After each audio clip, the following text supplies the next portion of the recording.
Fire Away tackles burning questions and hot topics in Canadian employment law, human resources, and dispute resolution. Hosted by Rudner Law, Fire Away is your go-to source for legal insight on the world of work. So whether you are an employee or an employer, a lawyer or an HR pro, let's ignite the conversation and get into today's episode.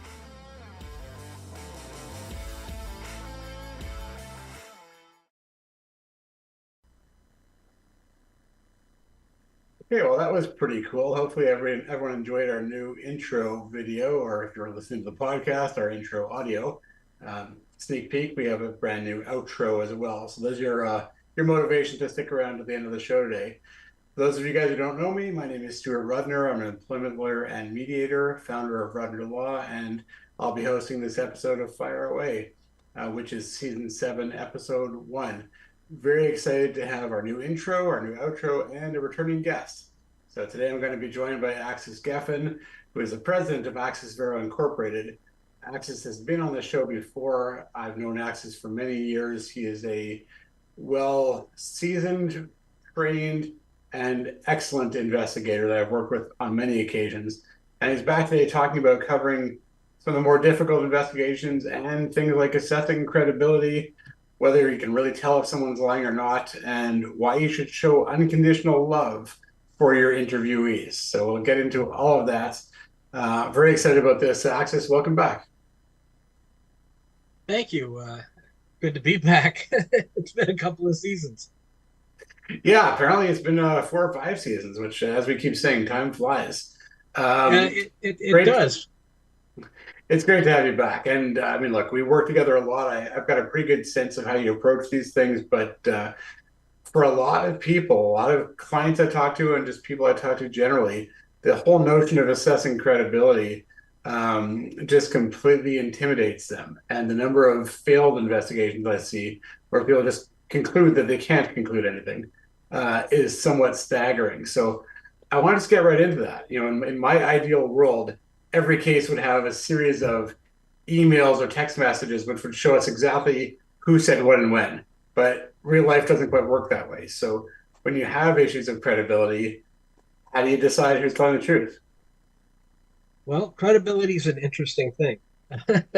The important thing to remember when you're talking about credibility is number one, what is it? Credibility really comes down to believability, right? And it's important to understand and discern that doesn't necessarily mean that someone that's credible is necessarily truthful. They are not the same thing. And certainly over the years, different reports that you've received, you'll note that when I make a comment after an interview, I will always say this person presents as, and that's very important terminology, but it's also very important to keep in mind. Just because a person presents a certain way when we actually interview them or when we see them doesn't mean that that's 100% who that person is every single day. And likewise, when we're determining credibility, we have to keep in mind that a lot of the circumstances that are taking place in real time can certainly affect it. If I come across to you right now and I'm stuttering a lot and I'm nervous and I'm not really sure, what the viewership sees is they see somebody that's not necessarily really grounded. That doesn't necessarily mean that's true. I could be having a very rough day. I could be having a situation where the bank just went nuts, where I've got 7 clients that just, the world's blown up, whatever it is. But now that I'm here, I'm in front of the camera, that can be a completely different thing. And it's the same thing when we interview others. Certainly, there are going to be lots of times where it's going to be very cut and dry, and a conversation is going to make sense. There's also going to be a lot of times where we're trying to assess that credibility, and it may take a number of visits, a number of interviews, or a period of time to build that up. Yeah, and I'll pick up on something that you were saying. So we've all heard some of these myths about how you can tell when someone's lying, because as you said, they're stuttering, they're not looking you in the eyes, their face turns red, they're tapping their leg. But is there any truth to any of that, or otherwise, how do you figure it out? And everything with a grain of salt. So, so yeah, there is some truth. It's funny because there's basically two schools of thought on body language. One is that it's absolutely not a thing, and it's ridiculous. And then for those that actually have been practiced in it, trained for many years, and actually have experienced it and understand how to use it, that's a different situation entirely. Um, I know that there are some people out there that will absolutely say I'm nuts because I say that body language definitely is a factor. But I take that with a grain of salt. Um, Body language should not be your determining factor in saying whether or not somebody is telling the truth or somebody is telling a lie. Um, it is an important factor to keep in mind because our bodies do betray us in a lot of ways, whether we like it or not. Um, but you have to be a seasoned enough person to understand the difference. Um, if you sit in a room and we are side by side having a conversation, I'm not seeing everything that's going on with you. Same thing as right now. Uh, we're face to face. We're having this conversation, but I don't know if you're tapping your leg. I don't know what you're doing. Um, you know, are you nervous as heck? Do you suddenly have something that's going on? I can't necessarily tell from this distance, right? But are there other indicators about our conversation that would actually give away certain traits? Yeah, there are. You can So, definitely see if somebody is under pressure, if somebody is relaxed, if somebody has suddenly changed their behavior every time a certain question comes up or a certain topic comes up. Um, these are all little I'll cut things you that off we for a pick second up. there, Alex. I want to pick up on that. I know we've had this discussion, and that to me really resonated. Because I'll sort of paraphrase what you've told me, and you can correct me when I get it wrong. But essentially, what I understand you often do is kind of look for a baseline of look for someone's typical behavior, and then when you notice that there are differences, like all of a sudden they're looking you straight in the eye, or all of a sudden their legs tapping, that's when perhaps their body is betraying them. But you can probably explain that better than I can. Yeah, no, you're absolutely right, and that's the thing. And it's like we've had the conversation before privately. Um, people think that if you take a lie detector, it's conclusive. It's not. Unfortunately, there is no device on the planet, and there is no person on the planet that can just guarantee every single time that the truth has been told. And again, there are different reasons for that. Uh, but one of the big ones is a person might not even realize that they're not telling the truth. Um, if they don't see it as a lie, then it's not one. And that's important to keep in mind. For example, as I've used the example before, theft. If somebody is stealing something from a company, they generally know that they have taken something they're not supposed to have, and they've run away with it. Now, time theft, on the other hand, hanging out at the water cooler, not necessarily rushing back to your desk to get things done, and you took a little longer.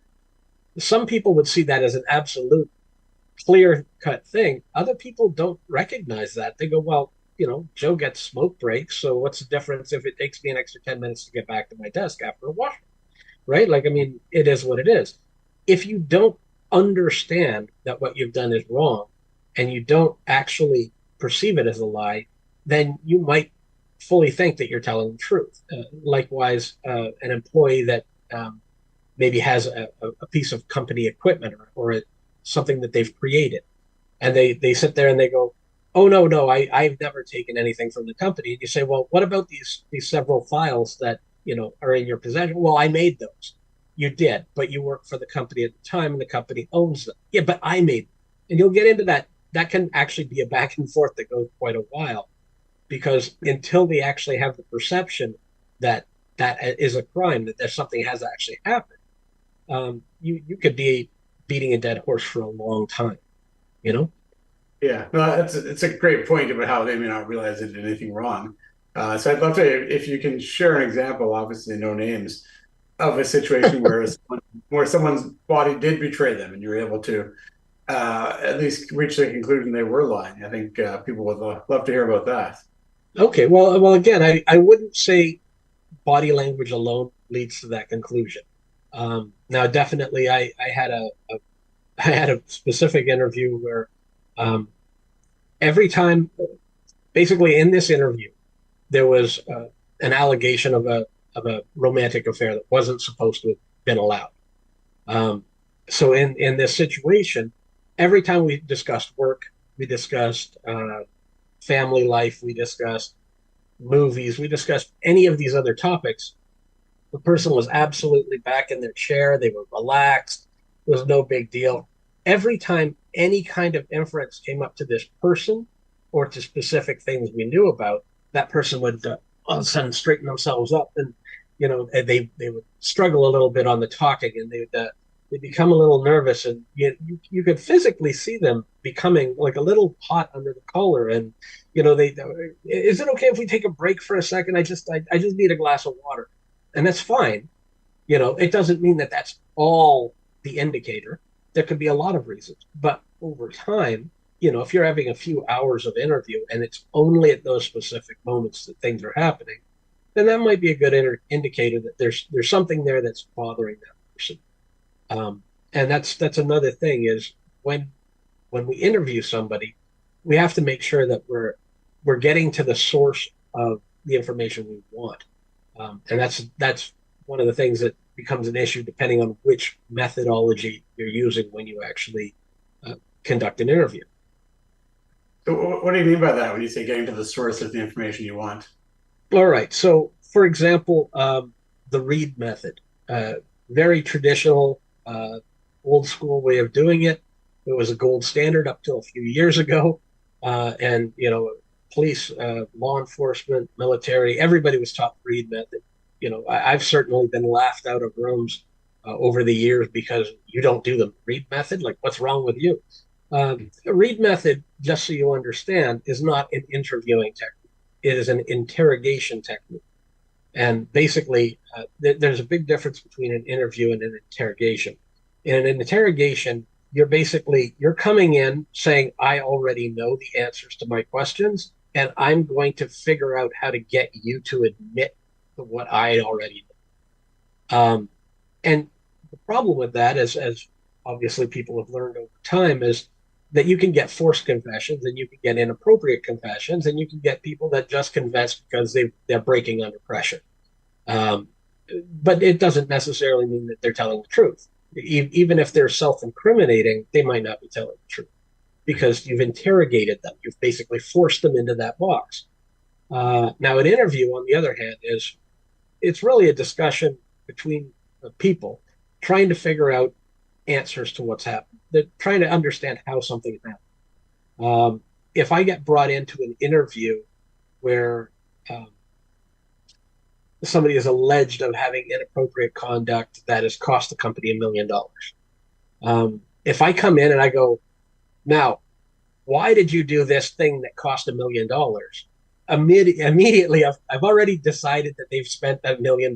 I've already decided that they're guilty of it. I just want to know now. Answer my question, right? Which people will answer a million different ways depending on the circumstances. But if I come in and I say, okay, so there's improprieties have been suggested here. We have a number of different things that we have to go over, but before we get into all of that, is there anything that you think maybe it hasn't gone right, or you're not really being heard as to your side of this story? Now, I'm not saying you're guilty. I'm not saying you've done it all bad. I'm not saying any of that stuff. What I'm saying is, let's have a discussion here, and I'm going to give you an open forum to actually discuss your side of it. And in an interview, it's very hard with a lot of clients because some clients, they come in and they go, "That's it, he's guilty. That's all there is to it." Well, then why are you conducting an investigation? An investigation is trying to determine whether or not somebody has guilt, whether or not somebody has done something inappropriate. Right. Well, that's a You can't conversation we come in always with have. that pre-diagnosed, right? Yeah, I mean, sorry to cut you off, but yeah, like you make the distinction between the interrogation and the interview. I'm always making the distinction between the prosecution and the investigation. It's the same point. You can't come in with a predetermined outcome. But on that point, we're sort of jumping around a little bit here, but how do you deal with the witness or the respondent who is accused of something, but insists that you must be biased because you were hired by the company? So how do you deal with that to get them to actually talk to you? Well, a couple of things. Number one, I'm not hired by the company. Yes, the company pays the bill. That's true. In my case, as you know, I No. make sure the fees are paid up front. I don't have a bias. It doesn't make a difference to me whether you're right or wrong, good or bad, whatever the situation is. I just want an answer. I'm retained by the lawyer in almost every circumstance, and I do that intentionally because I want to make sure as I'm as third party to the situation as possible. And my entire goal is to get to the truth at the end of the road. It doesn't matter to me if the company's right or if the employee is right, or if something has gone sideways in all of that. My job is not to figure out um, who's most at fault. My job is to figure out what exactly happened, put it forward in a logical context, and then from that determine what is the most reasonable outcome. Um, you know, of these actions. So somebody could easily break the rules, but it was reasonable that they broke the rules. For example, you're never allowed to go out that exit ever, ever, ever, no matter what. But you did. Why? Because there was a raging fire behind you and it was the only possible exit. You have a reasonable answer for why you went out that door. Likewise, in a lot of situations, it's not cut and dry. It's not necessarily black and white. There's an awful lot of gray area in an investigation, and for that reason, we need to actually interview people and determine what is in that spectrum and what made sense. Right. Well, and that's a great point. And the point I often make to people is, the standard for someone in your role is not perfection and it's not even correctness because no one really knows what happened. Your job is to figure out, as you just put it, what is most likely, or, the civil standard of proof, more likely than not. And this is where I think I see a lot of investigations really miss the mark because they'll either say, well, it's an issue of credibility, so I can't make any kind of conclusion, or they'll say, well, I've done my investigation and I find that the allegations are substantiated or they're not, period. Um, and I've obviously seen your reports. I know that they are very detailed, but I guess one of the things that might be helpful for viewers is understanding what should that look like? In other words, if there's an issue of credibility and you reach a finding, one or the other, how do you document that in your report so that your conclusion is defensible if you're ever challenged? Right. So again, when it comes down to credibility, a lot of that is believability. So there's going to be several things. Part of it we're going to look at the story itself. Does the story wait? Does it make sense? Is it something that's just completely doesn't make any sense at all? Another thing is going to be how did you react throughout the interview? Were you actually presenting yourself in a positive tone? Were you completely, very obviously doing something out of character?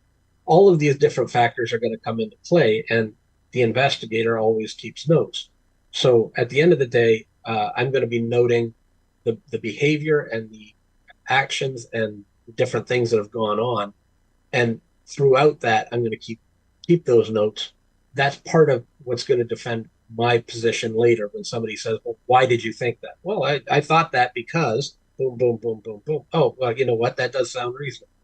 Because at the end of the day, I'm trying to figure out the reasonable course of action taken by someone else, but I'm also presenting myself in the most reasonable light. So if somebody comes in and they tell a very genuine story and they presented themselves very well, and they come in and sometimes they even bring in proof. They'll bring in emails or they'll bring in whatever, and they'll say, "Here, look at it." And I'll go, "You know what? That all makes sense."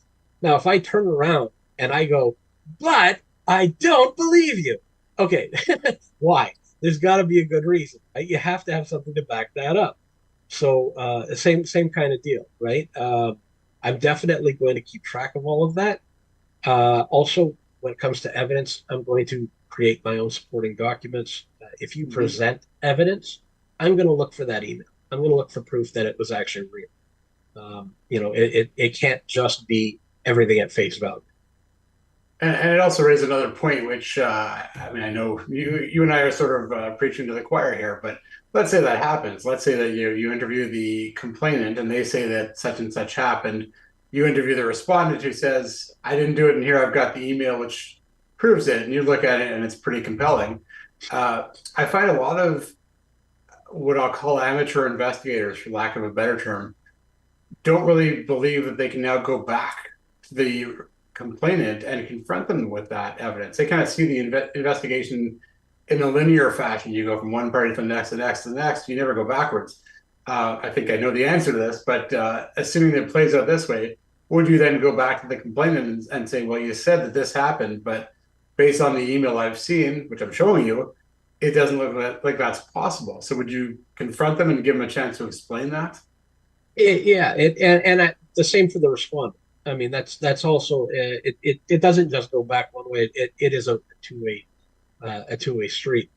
And likewise, with certain witnesses, if a witness comes forward and a witness says, I have this conclusive evidence, boom, boom, boom, boom. If all of a sudden later on we find that that's completely inaccurate, depending on the circumstances, we might go back and ask them for verification that this is, where did this come from and exactly what was your purpose of this. Um, but yeah, I mean, it's not like we're going to continue an argument and keep it going back and forth. If it has a reasonable conclusion, it will be concluded. On the other hand, if it leaves a giant question mark, then it has to be addressed because otherwise we could be going down the wrong road, presenting a false end. Right. So yeah, Yeah, no, and that makes sense. And as I said, this shouldn't be linear. I mean, you're not, as you said, you're not going to go back and forth like a tennis match, but sometimes you have to go back and re-interview the same person multiple times. Uh, I teased this in the intro, so I got to ask you about this. I know you commented to me about offering unconditional love to your interviewees. So what does that mean? yeah. Oh well, again, I believe my comment was something along the lines of unconditional love is not really a thing. I think that was somewhere along the lines of the conversation, which is going to get me a bunch of hate mail. But the truth is, unconditional love is unconditional until something conditional happens that changes it. Likewise, when you're going to have an interview with somebody, you can approach it a number of ways. I choose to have an open dialogue with the other person, very calm, relaxed interaction. I'm not there to prove you did something wrong. As much as people think I am, that's not what I'm there for. I'm there to get to the bottom of what happened, so that a reasonable decision can be made of how we need to proceed or deal with what happened. If you happen to be guilty of something, it is what it is. You know it as well as I'm going to. But I don't have to come in with a bias towards you or a hatred towards you or an anger towards you because how could you do this? It really doesn't affect me. And any interviewer should realize that when you get in the room, whatever is alleged to have happened doesn't actually have anything to do with you. You're just coming in and having a conversation. So you should be able to have that open dialogue in an unbiased situation, and you should be able to address it and basically come to common terms to get your answers. If you end up in a situation, however, where the other person is very aggressive or very abusive, or in some cases actually break into violence in the course of an interview, you also don't have to stay in that situation and prolong it. You can stop it, cut it dead, say, we need to regroup and do this another day or another way or with another investigator because maybe we just are not compatible. And that's part of the unconditional love part of it. If you cannot conduct yourself in a way that is unbiased, if you cannot accept that this person might actually be right, then you're not the right person to be having that conversation. So get somebody else in there that can. because otherwise you're just tainting your overall investigation, and that's not going to be good for anyone. Yeah, absolutely not. So we'll leave it there for now. But before I take my turn to fire away or do my rant as we affectionately refer to it, Axis, how can people learn more about you and your firm or engage your services? Well, I mean, I'm on social media. I am on LinkedIn. Certainly, there's links that'll come up, and I'm sure you'll share them. But we have our website is www.axisvero.com. We have an 800 number, 866-297-8376. It's AXS Vero, Vero. Makes it really easy until you actually try to work out the numbers, and then your brain breaks. But I mean, You were trying to remember the phone number. You were looking upward. So does that mean you're lying? Yeah. Wow, you're going right back to my high school teachings. Yeah. No, that's a funny thing that people do. They say, oh, if you're looking up, then you're reaching into the past, or you're creating a false thing. It's actually not. In my case, it's a bad habit that I have, and I do that regardless of whether or not I'm trying to think something. All right, we'll take your word, or at least we'll double check the phone number. If it doesn't work, then we'll get back to you. So. There you go. All right. Well, I will. I guess now I'll take my turn to fire away. Okay, so we spent episode 1 of season 7 talking with Axis Vero about investigations, interviewing witnesses, assessing credibility, reaching conclusions about what happened. And one of my pet peeves is when organizations handle every investigation internally by people who don't have the training, the qualifications, or the time to do them properly. And if I had a nickel for every investigation report I've seen that says that this was an issue of credibility and therefore we can't reach a conclusion, I mean, I wouldn't be rich, but I'd have a lot of nickels, put it that way. It's a complete failure as an investigator, and yet I see it all the time. You got to remember that the purpose of the investigation is to determine what is most likely to have happened, which includes assessing credibility. We talked a bit about that in season 7, episode 1. But it also includes explaining why you reached the conclusion that you did. And the standard is not perfection. It's not even correctness. It's just reasonableness. You have to be able to reasonably justify why you reached the conclusion that you did. So, and if not, as an investigator, you're not doing your job. So I'm not one of those people who says every investigation has to be done by a lawyer. In fact, many of the investigations I oversee are done by folks like Axis, who joined us on Fire Away, who are trained investigators, but not necessarily lawyers. And I'm also not saying that every investigation has to be done externally. Sometimes internally works just fine. But too many companies assume that just because someone's in HR, they know how to do an investigation, or they can get their CEO or CFO or someone else in management to go and as I've sometimes heard people say, go find out what happened and get back to me. That's not the role of any of those people unless they've been trained on how to do it. And as Axis explained in season 7, episode 1, there are ways to assess credibility, and that's got to be done. Judges do it every day, even when it is a quote unquote he said, she said. So when you just get HR to do the investigation, you may save some money in the short term, but you really do expose the organization to potential liability, and frankly, it can just make you look really bad. So as I often say, don't be penny wise and pound foolish. Make sure your investigations are done properly and in a way that you can defend. That's all for this rant.